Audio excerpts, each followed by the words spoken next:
The pressure in the air is palpable. All eyes are on you. They've just asked the deciding question, and an invisible timer seems to start ticking in your head. Every fiber of your being is screaming, "Answer! Say something smart.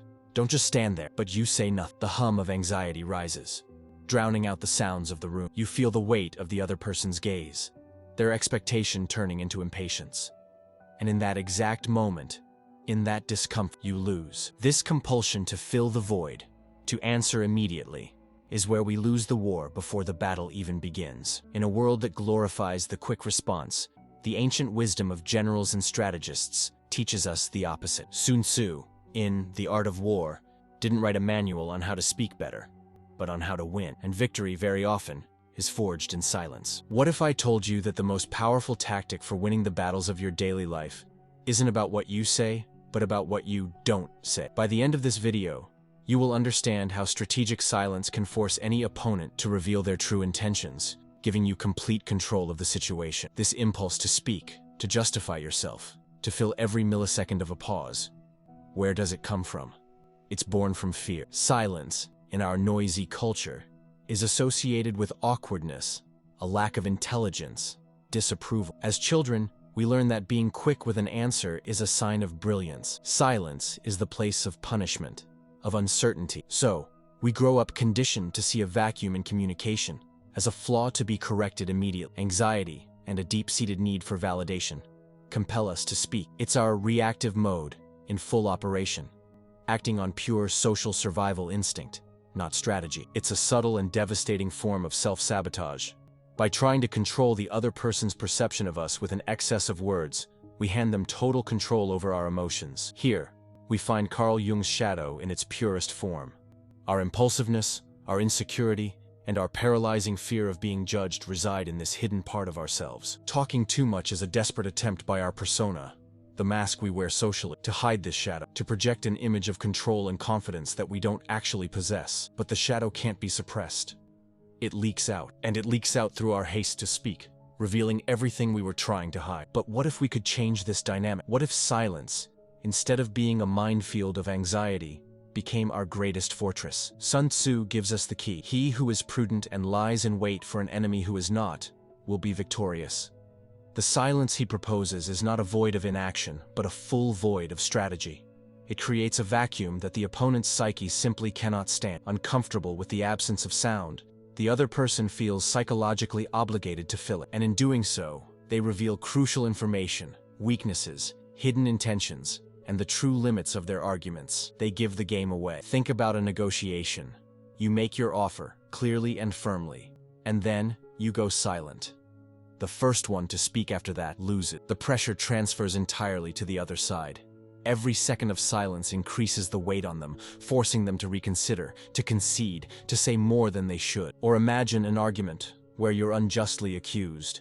The natural reaction is to defend yourself, to justify a torrent of words to prove your innocence. The strategic response? A calculated silence and a firm gaze. That silence communicates more power and conviction than 1,000 justifications.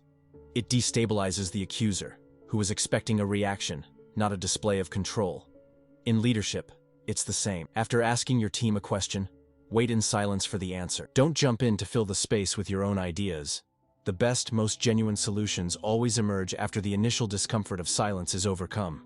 This connects directly with Viktor Frankl's Logotherapy, which taught us something profound.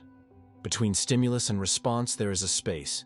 In that space is our power to choose our response. Strategic silence is that space. It's the tool we use to reclaim our freedom and transform an impulsive reaction, dictated by our shadow, into a purposeful response, guided by our conscience. It's in that space that we stop being hostages to the situation and become the architects of the outcome. Understanding the philosophy is the first step. Forging the weapon is the second. And here, we need to be clear. There's a fundamental difference between passive silence and active silence. The first is the silence of someone who doesn't know what to say, born from hesitation and weakness. The second is the silence of someone who chooses not to speak, a conscious decision, a tactical maneuver. This latter is the weapon that requires training, discipline, and courage. And the training begins with practical steps. The first step is the 3-second pause before any important response, whether in a business meeting, a difficult conversation, or even replying to a text message. Stop. Take a deep breath and mentally count to 3. It sounds simple, almost trivial, but this small act is an impulse circuit. It shatters the automatic reactive pattern, creating Frankl's precious space, allowing your strategic mind to take control from your limbic system. The second step is to practice empathetic silence.